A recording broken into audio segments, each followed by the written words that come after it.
Gondoljátok végig, hogy itt a történelemben a hatalomra került emberek többsége vagy kisebbsége élt vissza a hatalmával. Méghozzá azt lehet mondani, hogy túlnyomó többsége, nem? Hát gyakorlatilag azt lehet mondani, hogy valamilyen szinten mindegyik, még a jók is, még akik a történelemben mondjuk jó királyként vonultak be, azok is. Csak mondok egy példát, most nem leépíteni kívánnám az egyik legjobbnak tartott királyunkat, Mátyást, de hatalmat és birtokokat adományozott a román, hogy hívják a vámpír, Drakulának, Drakula grófnak. Tehát Drakula grófnak. Tehát Mátyás tette Drakula grófot hatalmassá. Oké? Ezt megnézheted a történelemben, ez így volt.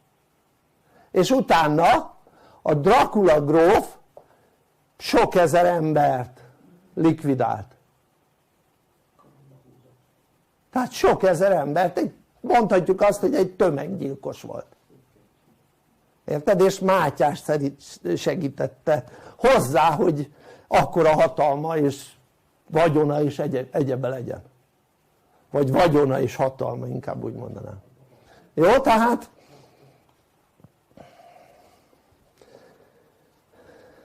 és vajon miért kellett neki mérgezéses halált szenvednie? Mert nem teljesítette be azt a küldetést, amiért leszületett.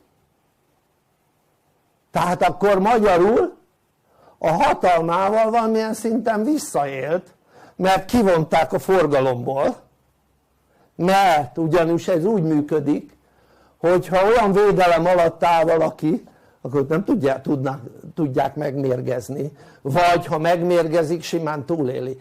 Érted?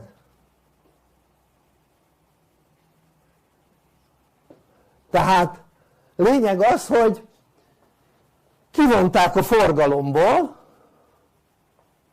annak ellenére, hogy vonult be a történelemben. Érted?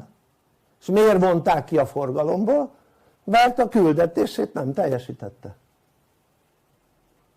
Tehát neki az erejét, azt nem és hatalmát nem a nyugat ellen kellett volna fordítani,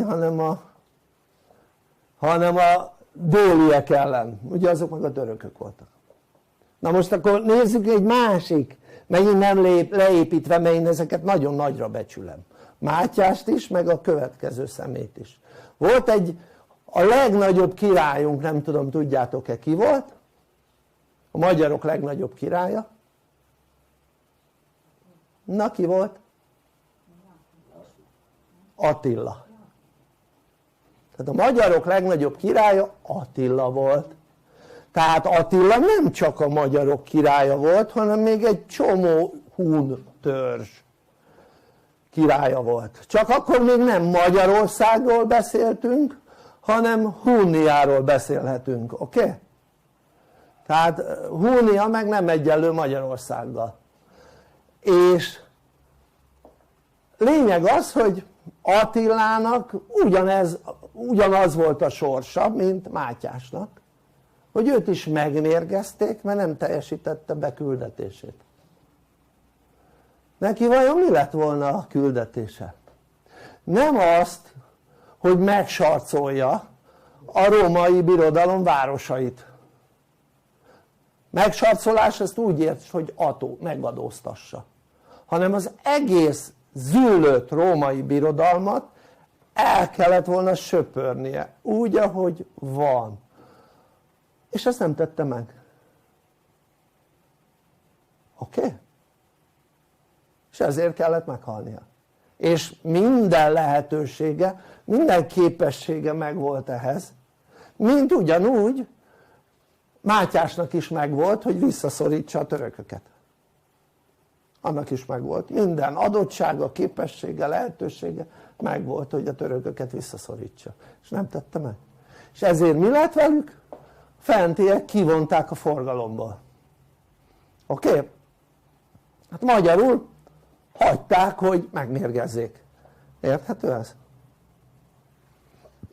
Tehát mondom, nem leértékelem őket, és ne értsétek félre, hanem ez így működik, hogy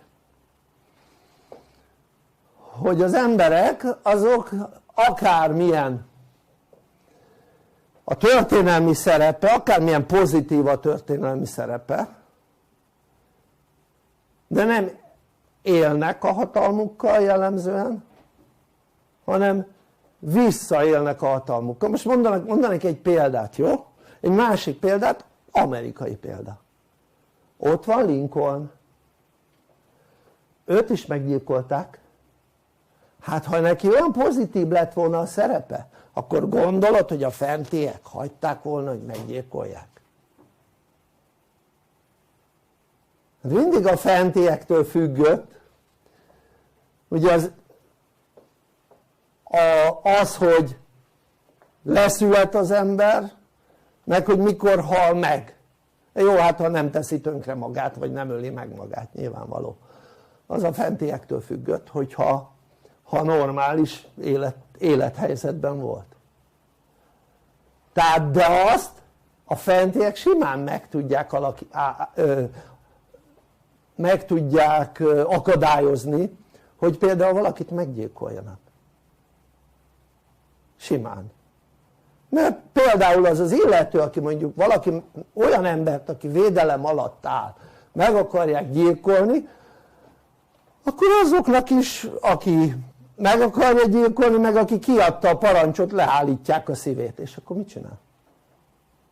Vagy elpattintanak egy eret a fejébe, és akkor mit csinál? Akkor próbáljon utána gyilkolászni. Ha egy ember, mit tudom én, az emberiségre pozitív hatással van, akkor a bolygóra pozitív hatással van. Érted? És akkor arra védelmet helyeznek ki. Ami azt jelenti, hogy a védelem odáig fajul, hogy vajon más emberi lények mit kommunikálnak egymással. És mit akarnak tenni azzal a személlyel. És azzal a személlyel mondjuk olyat akarnak tenni, mint például csináltak Mátyással vagy Attilával, akkor simán megállították volna. Oké? Tehát ezt így csinálják, hogy megállítják. Úgy állítják meg a dolgot, hogy az illető, aki végrehajtaná azt a feladatot, nem tudja végrehajtani.